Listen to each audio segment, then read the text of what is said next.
இந்த நாளிலும் நம்முடைய தியானத்திற்கு ஆண்டவர் கொடுக்கிற வசனம் 2 கொரிந்தியர் 4வது அதிகாரம் 15வது வசனத்தை இப்பொழுது நாம் வாசிக்க போகிறோம். 2 கொரிந்தியர் 4வது அதிகாரம் 15வது வசனம். தேவனுடைய மகிமை விளங்குவதற்கு ஏதுவாக கிருபையானது அநேகருடைய ஸ்தோத்திரத்தினாலே பெருகும்படிக்கு இவையெல்லாம் உங்கள் நிமித்தம் உண்டாயிருக்கிறது. நல்ல கவனிக்கணும். தேவனுடைய மகிமை விளங்குவதற்கு ஏதுவாக கிருபை, தேவனுடைய கிருபையானது அநேகருடைய ஸ்தோத்திரத்தினாலே பெருகும்படிக்கு இவையெல்லாம் உங்கள் நிமித்தம் உண்டாயிருக்கிறது. கிருபை என்பது ஆண்டவர் நம் ஒவ்வொருவர் மேலும் பாராட்டுகிற தயவு இரக்கத்தின் வெளிப்பாடு. இந்த கிருபை பெருகும். கிருபை என்பது நம்முடைய வாழ்க்கையில மிக முக்கியமானது. ஆண்டவருடைய கண்களிலே கிருபை கிடைப்பது என்பது மிக முக்கியமானது. அப்போஸ்தலனாகிய பவுலுடைய வாழ்க்கையிலே ஆண்டவர் ஒரே வார்த்தை சொன்னார். 2 கொரிந்தியர் 12:9 என் கிருபை உனக்கு போதும்ட்டார். உன் பலவீனத்திலே என் பலன் பூரணமாய் விளங்கும். என் கிருபை உனக்கு போதும். நீ செய்கிற ஊழியத்திற்கு, உன்னுடைய வாழ்க்கைக்கு, எல்லாவற்றுக்கும் என் கண்ணில் உனக்கு கிருபை கிடைச்சதுல அது போதும் அப்படின்ட்டார். அப்போ கிருபை ஒன்று நமக்கு போதும் அப்படின்ட்டா அதுக்கு மேல நம்ம பெருசா யோசிக்கிறது. ஆண்டவருடைய கண்களில் நமக்கு கிருபை கிடைத்தால் போதும். இந்த கிருபை என்பது நம்முடைய வாழ்க்கையிலே நம்மை கடைசி வரைக்கும் நிலைத்திருக்கும்படியாக நம்மை நடத்தக்கூடிய ஒரு காரியம். சிலர் இதை புரிந்து கொள்வதில்லை. ஒரு நாள் ஒரு போதகர் ஒரு காரியத்தை பேசுறது எனக்கு ரொம்ப அதிர்ச்சியா இருந்தது. என்னன்னா, ஆண்டவரிடத்துல போய் இப்ப நீ தேவ பிள்ளை ஆயிட்ட, கிருபை அப்படின்னா நீ ஆண்டவரத்துல போய் பிச்சை எடுக்கிற மாதிரி இருக்கு அப்படின்னு அவர் பேசியிருந்தார். அது ரொம்ப அபத்தமான ஒரு வார்த்தை. அது ஆண்டவரிடத்துல நம்ம கிருபையாயிரும் சொன்னா நம்ம தேவ பிள்ளையா கிருபையாயிரும் நம்ம பிச்சை எடுக்கிற மாதிரி அது அப்படி இல்லை அப்படின்னா இல்ல. அந்த கிருபை என்ற வார்த்தை வேதத்தில் பழைய ஏற்பாடு மட்டுமல்ல, புதிய ஏற்பாட்டிலே முழுவதும் பயன்படுத்தப்பட்டிருக்கிறது. கிருபையானது பெருகுகிறது என்று வேதம் சொல்லுகிறது. வேதத்துல நீங்கள் பல இடங்களில் இந்த கிருபை குறித்து நாம் பார்க்கிறோம். யாக்கோபு 4:6 பார்க்கும் பொழுது தாழ்மையுள்ளவரின் மேல் கர்த்தர் கிருபை அளிக்கிறார் என்று வேதம் சொல்லுகிறது. அப்போ அந்த கிருபை அளிக்கிறார், இதெல்லாம் புதிய ஏற்பாட்டு சத்தியம் இல்லையா? தேவன் தாழ்மையுள்ளவர்களுக்கு கிருபை அளிக்கிறார். பவுல் சிறந்த அப்போஸ்தலன், அவருக்கே சொல்றாரு என் கிருபை உனக்கு போதும் அப்படின்னார். அப்போ பவுல பிச்சைக்காரனா கர்த்தர் வச்சிருந்தாரா? இல்ல, அப்படி கிடையாது. அப்ப அந்த கிருபை என்பது நமக்கு ஒரு பாதுகாப்பு கவசம். புரிதலா? அந்த கிருபை என்பது நமக்கு ஒரு பெரிய பாதுகாப்பு கவசம். இப்ப பாத்தீங்கன்னா பவுலுடைய வாழ்க்கையிலே இதை குறித்து கர்த்தர் எதுக்காக அப்படி சொல்லுகிறார்? என் கிருபை உனக்கு போதும் என்று ஏன் சொல்றார்? இந்த இடத்துல கிருபை நம்முடைய வாழ்க்கையில பெருகும் என்று சொல்லி அநேகருடைய ஸ்தோத்திரத்தினாலே கிருபை பெருகும் என்று சொல்லப்பட்டிருக்கிறது. இந்த வசனத்தின் விளக்கத்தை முடிவிலே சொல்றேன். இப்ப பவுலுடைய வாழ்க்கையில ஆண்டவர் அப்படி சொல்ல காரணம் என்ன அப்படின்னு பார்க்கும்போது, பவுலை கர்த்தர் மகிமையாய் பயன்படுத்தினார், பல விதங்களிலே பயன்படுத்தினார். ஒண்ணு, அவர் மூலமாய் சபைகள் ஸ்தாபிக்கப்பட்டது. பல சபைகள் அவர் மூலமாக புறஜாதி ஜனங்களுக்குள் ஸ்தாபிக்கப்பட்டது. சில நேரங்களில் சில இடத்துல அவர் சிறைச்சாலையில் அடைக்கப்படுகிறார். அப்படிப்பட்ட நேரத்தில் ஊழியம் செய்வதற்குரிய வாய்ப்பில்லாமல் சிறைச்சாலையில் இருக்கிற காலத்திலே ஆண்டவர் அவருக்கு பல வெளிப்பாடுகளை கொடுத்து, ஏன் சில நேரத்தில் ஆவியிலே அவரை பரலோகத்திற்கு எடுத்து சென்று தேவ ரகசியங்களை கற்றுக் கொடுத்து பல காரியங்களை, வெளிப்பாடுகளை எல்லாம் கொடுத்து அதை சபைகளுக்கு நிருபங்களாக எழுத வைத்தார், கடிதங்களாக. அதுதான் நமக்கு புதிய ஏற்பாட்டிலே பாதிக்கு மேல அதுதான் நிறைச்சிருக்குது.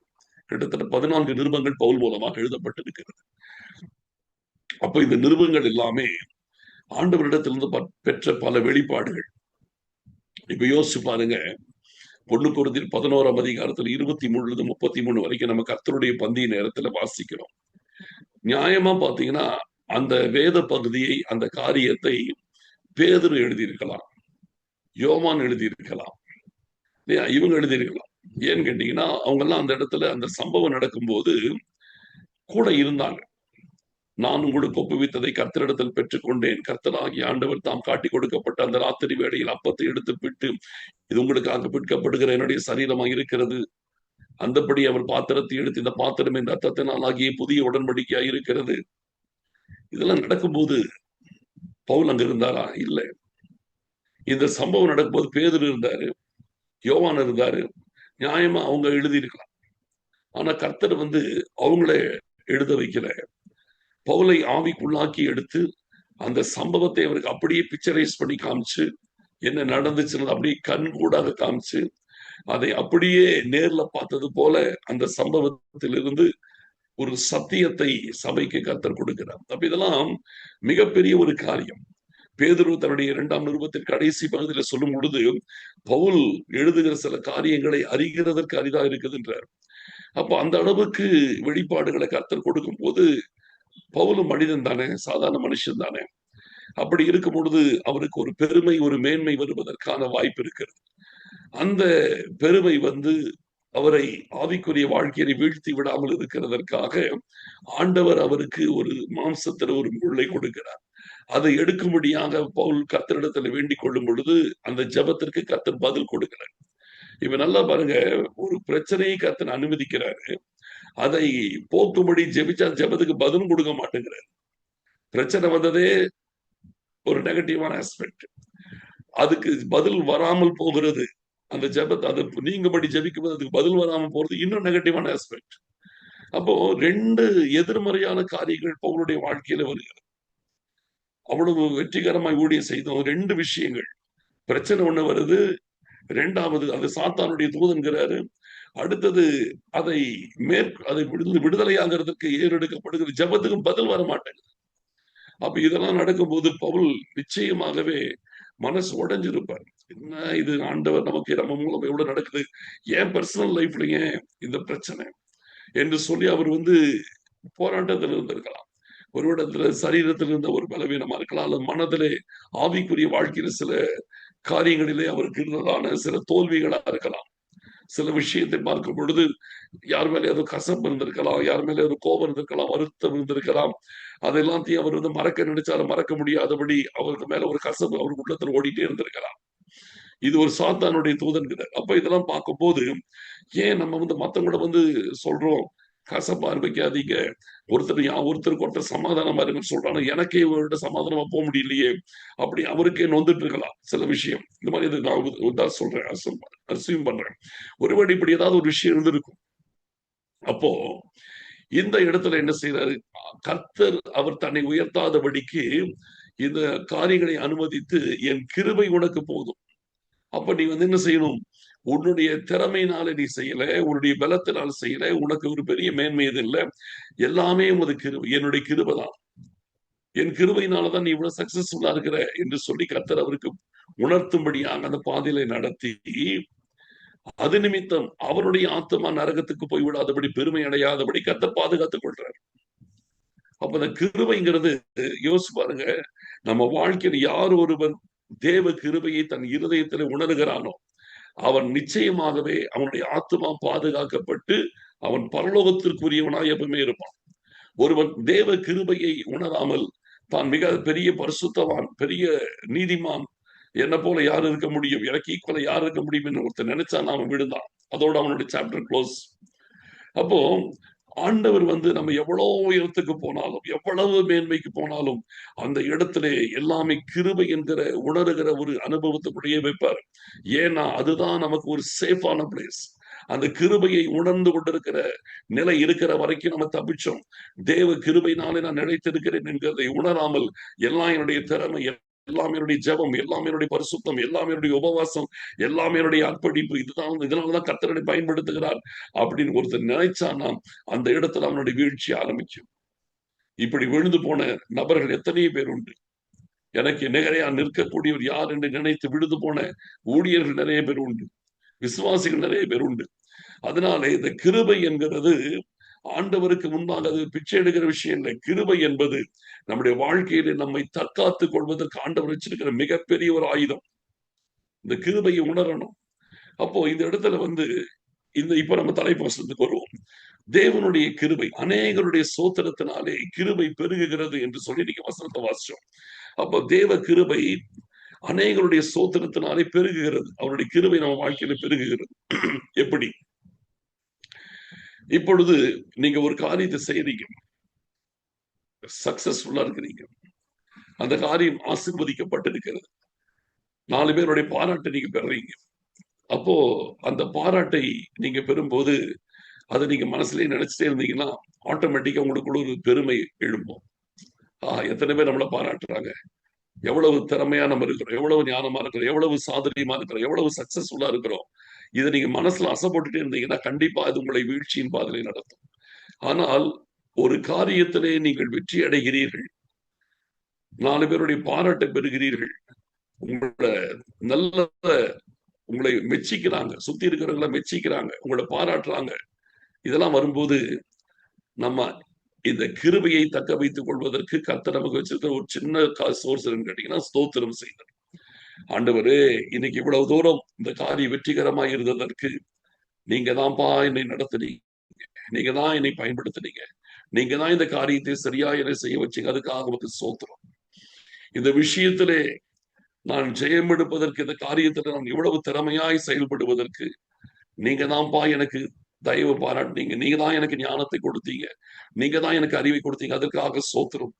இந்த காரியத்துல நான் இவ்வளவு நல்லபடியா இருக்கிறதற்கு நீங்க தான் பார்க்காரன், அதுக்காக உமக்கு ஸ்தோத்திரம். இப்படி உங்கள் வெற்றிகள், உங்கள் மேன்மைகள், உங்கள் காரியங்கள், அதுல நீங்கள் ஒவ்வொன்றையும் அது கர்த்தரினால் வந்தது, கர்த்தரால் வந்தது என்பதை உணர்ந்து அவரை மனதார ஸ்தோத்திரம் பண்ண பண்ண பண்ண உங்கள் வாழ்க்கையிலே ஆண்டவருடைய கிருபையானது பெருகி கொண்டே இருக்கு. ஏன்னு கேட்டீங்கன்னா அந்த இடத்துல நீங்கள் பெருமைக்கு இடம் கொடுக்கல, தாழ்மைக்கு இடம் கொடுக்குறீங்க. ஸ்தோத்திரம் பண்ணும் பொழுது மனத்தாழ்மையோடு இருந்து ஆண்டவருக்கு நம்ம மகிமை செலுத்துறது. என்னால் வந்ததில்லை ஆண்டவரே, இது உங்களால வந்தது. கர்த்தருக்கு முன்பா நம்ம சொல்லி அவரை உயர்த்தும் பொழுது நம்முடைய வாழ்க்கையில ஆண்டவருடைய கிருபை, நம்முடைய தாழ்மை நிமித்தம், நம்மை தாழ்த்தி கர்த்தரை உயர்த்துகிறது நிமித்தம் அந்த கிருபையானது பெருகி கொண்டே இருக்கும். அந்த கிருபை நம்முடைய வாழ்க்கையில பெருக பெருக பெருக நாம் இன்னும் மனத்தாழ்மையோடு கடைசி வரைக்கும் நாம் ஓடுவதற்கு அது ஏதுவாக இருக்கும். அதனால நம்முடைய வாழ்க்கையிலே நாம் கர்த்தரை ஸ்தோத்திரம் பண்ண வேண்டும். ஒவ்வொரு காரியத்திற்கு எல்லா மேன்மைகளுக்கு பின்பாக கர்த்தர் இருக்கிறார். நம்முடைய வாழ்க்கையில ஒவ்வொரு வெற்றிகளுக்கு பின்பாக கர்த்தர் இருக்கிறார். ஒவ்வொரு காரியத்திலே நாம் சிறப்பாக இருக்கிறதற்கு பின்னால கர்த்தர் தான் இருக்கிறார், வேற யாருமே கிடையாது. கர்த்தர் தான் இருக்கிறார். கர்த்தர் தான் கூட இருந்து நம்மை நடத்துகிறார். எல்லா வெற்றிகளுக்கும், எல்லா மேன்மைகளுக்கும், எல்லா உயர்வுகளுக்கும், எல்லா மகிமைகளுக்கும் கர்த்தர் ஒருத்தர் தான் காரணம். இதை நம்ம நினைவு கூர்ந்து நினைத்து ஆண்டவருக்கு நம்ம நன்றி செலுத்தும் பொழுது நமக்கு மேன்மையை நாம் எடுத்துக்கொள்ளாமல் கர்த்தரை மேன்மைப்படுத்துகிறபடியால் ஆண்டவர் நம்முடைய தாழ்மை நிமித்தம் கிருபையை பெருக பண்ணிட்டே இருக்கிறார். அப்ப அந்த கிருபை பெருகி கொண்டே இருக்கும். ஆண்டவர் பார்ப்பாரு, என் மகன் தன்னை தாழ்த்தி இருக்கிறான் என்பது கர்த்தர் பார்க்கும்போது ஆண்டவர்களுடைய கிருபை இன்னும் அதிகமா நம்ம லைஃப்ல பெருகுது, இன்னும் பெருகுது. அந்த கிருபை தான் நம்மை கடைசி வரைக்கும் உறுதியாய் நிலைத்திருக்க செய்கிறது. அதுதான் கடைசி வரைக்கும் நம்மை ஓட வைக்கிறது. அதுதான் நம்மை ஜெயிக்க வைக்கிறது, தொடர்ந்து நம்மை பலப்படுத்துகிறது. எப்பவுமே கர்த்தருக்குரிய மகிமை கர்த்தருக்கு செலுத்துங்க. நீங்க ஒரு சக்சஸ்ஃபுல் பர்சனா இருக்கலாம், தப்பே கிடையாது. நீங்க ரொம்ப சக்சஸ்ஃபுல்லான ஒரு ஆளா இருக்கலாம், ரொம்ப நல்லது. ஆனால் அதற்குரிய காரியம் அது கர்த்தரால் வந்தது என்பதை ஒருபோதும் மறந்துடக்கூடாது. அந்த மகிமையை கர்த்தருக்கு செலுத்துவதிலே கவனமாயிருந்து எல்லாமே உடைய கிருபை ஆண்டவர், இன்னைக்கு நீங்க என்ன பயன்படுத்தினது உடைய கிருபை என்று நீங்க சொல்லி மகிமைப்படுத்துங்க. இன்னும் அதிகமான கிருபை உங்களுக்கு பெருகும். இன்னைக்கு என்னை கிருபையாய் ஆசீர்வதிச்சீங்க, இன்னைக்கு என்னை கிருபையாய் பயன்படுத்தினீங்க, இன்னைக்கு கிருபையாய் இந்த காரியத்தை 2 வெற்றி சிறக்க பண்ணீங்கன்னு சொல்லுங்க. என் பலன் இல்லை, எல்லாம் உடைய கிருபை என்று சொல்லி பாருங்க. இன்னும் கர்த்தருடைய கிருபை உங்கள் வாழ்க்கையில பெருகும். நம்மை தாழ்த்துவோம், கர்த்தரை உயர்த்துவோம், கர்த்தருக்கு மகிமை செலுத்துவோம், அவரை ஸ்தோத்தரிப்போம், இன்னும் கிருபையிலே பெருகுவோம். அந்த கிருபையிலே நாம் தொடர்ந்து ஓடுவோம், கடைசி வரைக்கும் வெற்றிகரமாய் நாம் நிற்போம். ஜெபிக்கலாம். ஸ்தோத்திரம் ஆண்டவரே, உங்களுக்கு நாங்கள் நன்றி செலுத்துகிறோம் அப்பா, உமக்கு ஸ்தோத்திரம் ஆண்டவரே. எந்த காரியமும் எந்த மேன்மையும் எங்களால் உண்டானதல்லப்பா, எல்லாமே அது கிருபை. அதற்காக நாங்கள் உம்மை ஸ்தோத்தரிக்கிறோம் ஆண்டவரே.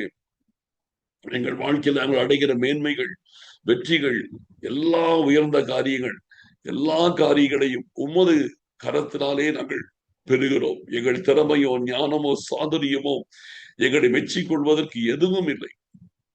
எல்லாவற்றையும் நாங்கள் உமக்கு மகிமை செலுத்துகிறோம் அப்பா. எங்கள் வாழ்க்கையின் அத்தனை மேன்மைகளுக்கு நீங்களே காரணராய் இருக்கிறீங்க. அதற்காக உமக்கு ஸ்தோத்திரம். உமக்கு நன்றி செலுத்துகிறோம். எங்களை கிருபையாய் நடத்துகிறீங்க, கிருபையாய் பயன்படுத்துகிறீங்க, கிருபையாய் ஆசீர்வதிக்கிறீங்க, கிருபையாய் எங்களோடு கூட இருக்கிறீங்க. அதற்காக உமக்கு ஸ்தோத்திரம் அப்பா. உங்களுக்கு நாங்கள் நன்றி செலுத்துகிறோம், ஸ்தோத்தரிக்கிறோம். ஒருபோதும் நாங்கள் மேட்டுமை அடைந்து விடாதபடிக்கு தேவ கிருபை எங்கள் வாழ்க்கையில பெருக நாங்கள் தொடர்ந்து ஓட கர்த்தர் எங்களுக்கு கிருபை செய்வதற்காக ஸ்தோத்திரம். தாழ்த்தி அர்ப்பணிக்கிறோம். மகிமைப்படுங்க. துதிகன மகிமை யாவற்றையும் நாங்கள் உமக்கு செலுத்துகிறோம். இயேசு கிறிஸ்துவின் மூலம் ஜெபிக்கிறோம் நல்ல பிதாவே, ஆமென். என் ஆத்துமாவே கர்த்தரை ஸ்தோத்திரி, என் முழு உள்ளமே அவருடைய பரிசுத்த நாமத்தை ஸ்தோத்திரி. என் ஆத்துமாவே கர்த்தரை ஸ்தோத்திரி, அவர் செய்த சகல உபகாரங்களை மறவாதே. ஆமென்.